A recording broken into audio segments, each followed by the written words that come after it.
Hello दोस्तों, मेरे channel में आपका स्वागत है। आज हम जानेंगे एक आयरिश हॉरर मूवी को जिसका नाम है रूम 203। ये मूवी साल 2022 में रिलीज हुई थी।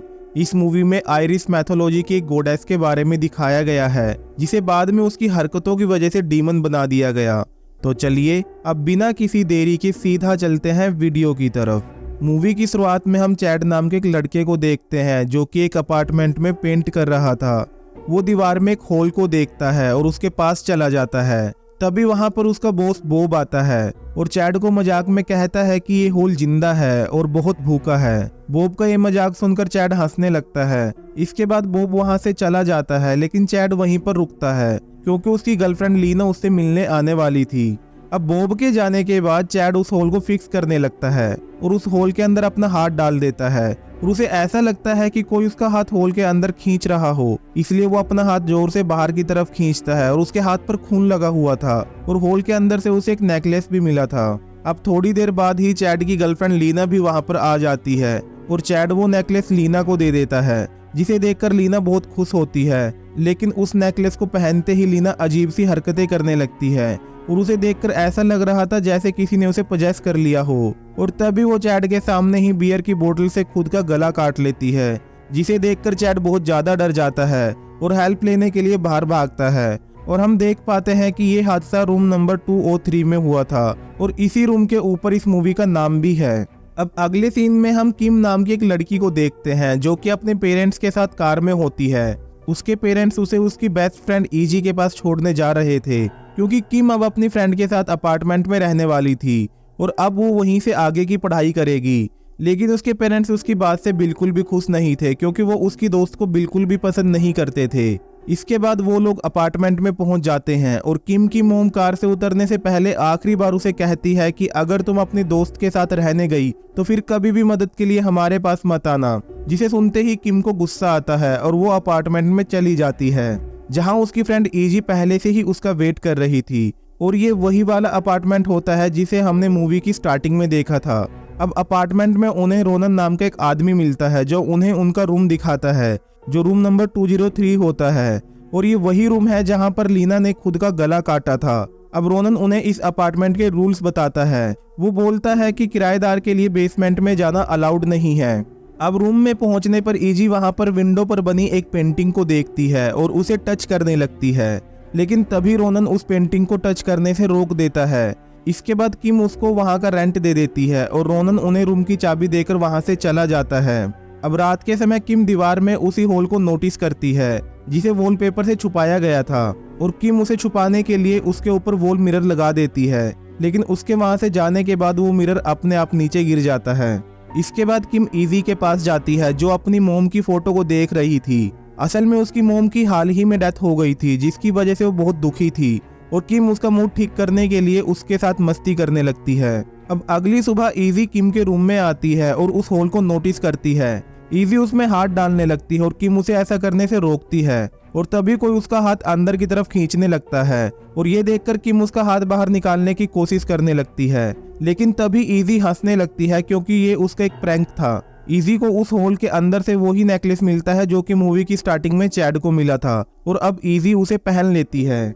अगले सीन में किम और ईजी बार में बैठे होते हैं जहां पर उन्हें स्टीव और टोनी नाम के दो लड़के मिलते हैं। अब वो चारों बात कर रहे होते हैं कि तभी स्टीव किम को टच करने लगता है और किम उसे ऐसा करने से रोकती है, लेकिन स्टीव नहीं मानता। जिसके बाद ईजी उसको एक जोरदार मुक्का मार देती है जिससे वो वहीं पर गिर जाता है। इसके बाद किम, ईजी और टोनी अपार्टमेंट में आ जाते हैं जहां पर किम अपने रूम में सोने चली जाती है और इधर टोनी और ईजी इंटीमेट होने ही वाले थे, लेकिन तभी ईजी बेहोश हो जाती है क्योंकि वो बहुत ही ज्यादा ड्रंक थी। इसके बाद टोनी अपार्टमेंट में इधर उधर घूमने लगता है और तभी उसका ध्यान विंडो की पेंटिंग पर पड़ता है और वो उसे देखने लगता है। तभी उसके पीछे से एक शैडो गुजरती है जिसे टोनी भी नोटिस कर लेता है। इसके बाद वो बाथरूम में जाता है जहां उसे कोई स्टैब कर देता है जिससे उसकी वहीं ऑन द स्पॉट डेथ हो जाती है। अगली सुबह ईजी किम से कहती है कि उसे पता ही नहीं चला टोनी कब यहाँ से चला गया। जिसके बाद वो दोनों बातें करने लगती हैं और तभी किम को याद आता है कि आज उसके कॉलेज में ओरिएंटेशन है जिसके लिए वो लेट हो चुकी है। इसलिए वो फटाफट कॉलेज भागती है, लेकिन अब बहुत देर हो चुकी थी और ओरिएंटेशन क्लोज हो चुका था। किम को कॉलेज में आयन नाम का एक लड़का मिलता है जो ओरिएंटेशन में उसकी मदद करता है। इसके बाद वो दोनों बातें करने लगते हैं, जहां पर किम आयन को बताती है कि वो अपनी फ्रेंड इजी की लाइफ पर एक बुक लिखना चाहती है, जिस पर आयन उसे डॉक्टर फिलिप्स के बारे में बताता है जो उसकी बुक लिखने में मदद कर सकते हैं, और वो किम को उसका नंबर दे देता है। इसके बाद अब रात का सीन दिखाया जाता है, जहां पर किम अब घर आ जाती है और इजी घर पर नहीं थी और घर में उसे कुछ अजीब सी स्मेल आ रही थी, और साथ ही साथ उसे वहां पर एक म्यूजिक बॉक्स भी मिलता है। और फिर वो अपने रूम में आकर अपनी बुक पर थोड़ा बहुत काम करती है और थोड़ी देर में ही वो सो जाती है। अब रात में जब उसकी नींद खुलती है तो उसको उस हॉल के अंदर से एक हाथ बाहर आता हुआ दिखाई देता है, जो कि उसके देखते ही देखते हॉल के अंदर वापस चला जाता है। और तभी उसके रूम का डोर जोर जोर से बजने लगता है, और जब किम दरवाजा खोलकर देखती है तो बाहर इजी खड़ी हुई थी, जो अपना सर जोर जोर से डोर से मार रही थी, जिसकी वजह से उसके सर से खून भी निकलने लगता है, और उसके हाथ में वही म्यूजिक बॉक्स था। असल में इजी को नींद में चलने की आदत थी और इसीलिए किम उसे अपने पास सुला लेती है। अब अगली सुबह जब किम की आंख खुलती है तो उसे वहां पर इजी नहीं मिलती, जिसके बाद वो उसे देखने जाती है और वो अपने रूम में ही होती है।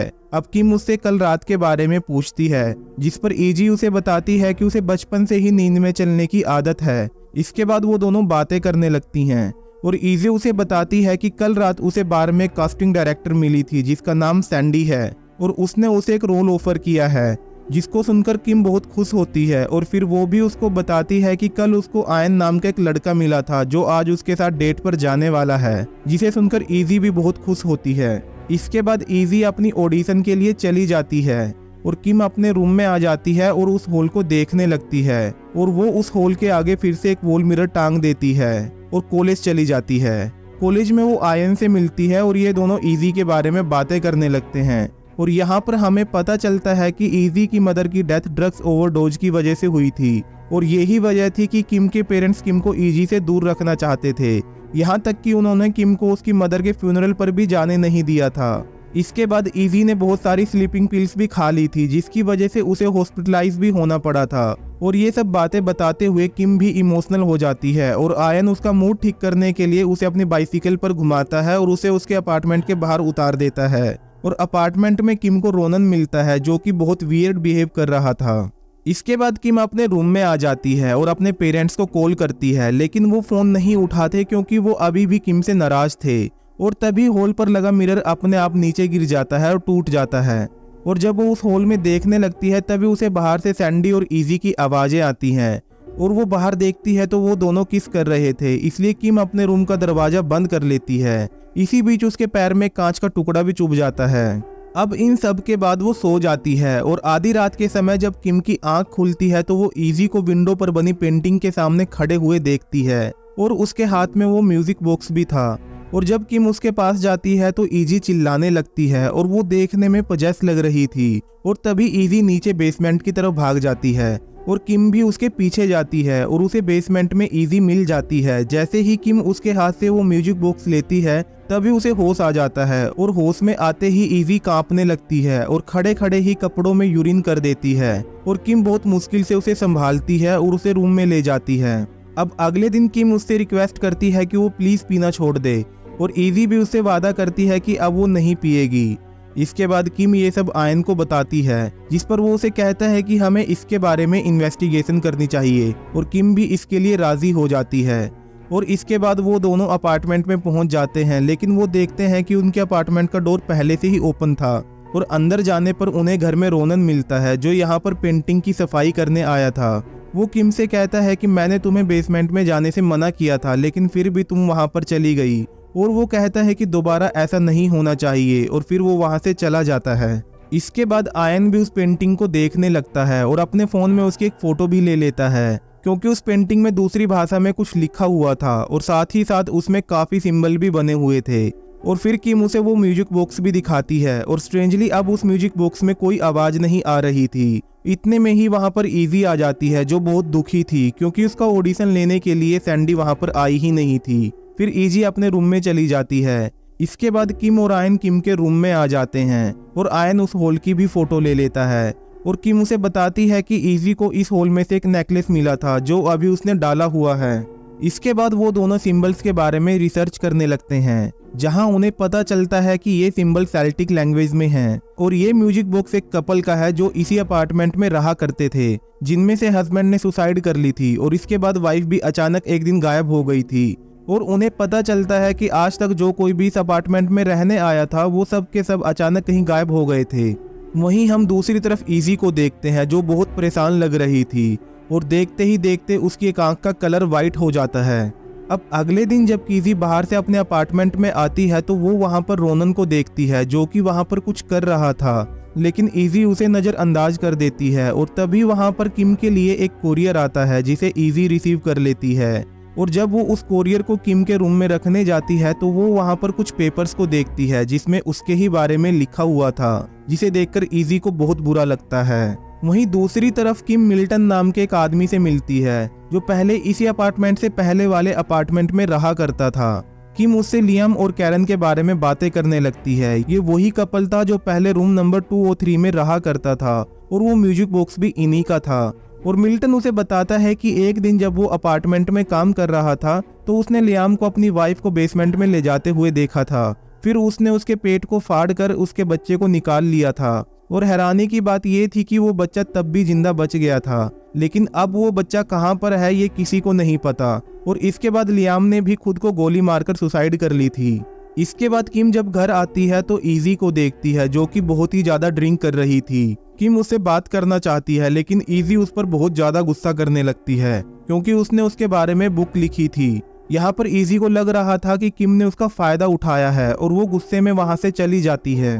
वहीं दूसरी तरफ हम इयान को देखते हैं जो कि चर्च में आया हुआ था और वो वहां पर उसी पेंटिंग को देखता है जो उसने किम के अपार्टमेंट में देखी थी, लेकिन अपार्टमेंट में ये पेंटिंग उल्टी थी, जिससे वो समझ जाता है कि किम के अपार्टमेंट में कोई डेमोनिक चीज है। और जब वो इसके बारे में रिसर्च करता है तो उसे पता चलता है कि ये जो डीमन है उसका नाम मोरिगू है, जो कि कोई और नहीं goddess of revenge and war हुआ करती थी, लेकिन बाद में इसे ब्रिंगर ऑफ डेथ का नाम दिया गया था। अब ये सब जानने के बाद वो किम को कॉल करता है लेकिन उसका कॉल कनेक्ट नहीं होता और वो उसके लिए एक वॉइस मैसेज छोड़ देता है। दूसरी तरफ हम किम को देखते हैं जो दीवार में बने होल को तोड़ने लगती है क्योंकि वो और बड़ा होता जा रहा था। और तभी उस होल से एक हाथ निकलकर बाहर गिरता है जिसे देखकर वो बहुत ज्यादा डर जाती है। और तभी वहां पर रोनन आ जाता है और उसे किडनैप करके अपने घर ले जाता है। अब किम को उसके घर में होश आता है और रोनन उसे अपने पेरेंट्स की फोटो दिखाते हुए कहता है कि उसके पेरेंट्स मोरिगो डीमन के पास हैं और लियाम और कैरन का जो बच्चा हुआ था वो कोई और नहीं बल्कि रोनन ही था। और हमको यहाँ पर यह भी पता चलता है कि मोरिगो को हर कुछ दिनों में खाना चाहिए होता है, यानी कि इंसान की सोल चाहिए होती है। और रोनन यहाँ पर लोगों को इसीलिए लाता था ताकि वो मोरिगो को फीड कर सके और वो उसे छोड़ दे। अब इयान भी अपार्टमेंट में पहुंच जाता है जहां पर उसे इजी मिलती है और वो इजी से किम के बारे में पूछता है, लेकिन इजी उसके ऊपर बैठ जाती है क्योंकि इजी को यहाँ पर मोरिगो ने पोजेस कर लिया था। उधर रोनन किम को बताता है कि एक दिन उसके पेरेंट्स गलती से एक रिचुअल के जरिए डीमन को हमारी दुनिया में ले आए थे और उस डीमन का अपनी दुनिया से हमारी दुनिया में आने का रास्ता वो पेंटिंग है और वो दीवार में बने उस होल के जरिए ही इंसानों की सोल को ले लेती है। और इसके बाद वो किम को मारने ही वाला था, लेकिन किम उसकी आंख में स्टैब करके वहां से भाग जाती है। और जब वो अपने अपार्टमेंट में पहुंचती है तो उसे वहां पर इयान की बॉडी मिलती है जिसे देखकर वो बहुत दुखी होती है, रोने लगती है। लेकिन इजी वहां पर नहीं थी और वो उसे देखने के लिए नीचे बेसमेंट में जाती है और रोनन भी उसके पीछे बेसमेंट में आ जाता है। और किम उससे बचते हुए एक जगह पर जाती है जहां पर उसे किसी के होने का एहसास होता है और ये कोई और नहीं बल्कि रोनन के पिता की स्पिरिट होती है। और जब रोनन एक गन से किम को मारने ही वाला था तो अचानक वो गन रोनन की तरफ ही घूम जाती है और तभी उसका ट्रिगर चल जाता है जिससे रोनन वहीं पर मारा जाता है। और ये सब रोनन के पिता ने ही किया था क्योंकि यहाँ पर वो बहुत ही गलत काम कर रहा था। इसके बाद किम को इजी मिल जाती है। वो उसे कहती है कि वो उस नेकलेस को उतार दे क्योंकि वही सारी फसाद की जड़ है। जिसके बाद इजी उस पर अटैक कर देती है, लेकिन सही समय पर किम उस नेकलेस को तोड़ देती है जिससे इजी नॉर्मल हो जाती है। इसके बाद वो दोनों अपने अपार्टमेंट में जाते हैं और उस पेंटिंग वाली विंडो को तोड़ देते हैं जिससे कि वो डीमन फिर से हमारी दुनिया में ना आ पाए। और तभी वहां पर मेडिकल टीम भी आ जाती है और घायल किम को वहां से ले जाती है। यहाँ पर उन दोनों को लग रहा था कि अब सब कुछ ठीक हो गया है, लेकिन तभी हम टूटी हुई पेंटिंग के पीछे उसी डीमन को देखते हैं। मतलब डीमन मोरिगो अभी भी इसी दुनिया में थी और शायद पेंटिंग के टूट जाने की वजह से अब वो हमेशा के लिए इसी दुनिया में रहेगी और इसी के साथ ये मूवी यहीं पर ख़त्म हो जाती है। तो दोस्तों ये थी रूम 203 मूवी की कहानी। उम्मीद करता हूँ आपको पसंद आई होगी। अगर पसंद आई है तो वीडियो को लाइक करें और साथ ही साथ चैनल को सब्सक्राइब करना और बेल आइकन को दबाना बिल्कुल ना भूलें। तो चलिए मिलते हैं अगली वीडियो में एक नई कहानी के साथ। तब तक के लिए बाय बाय।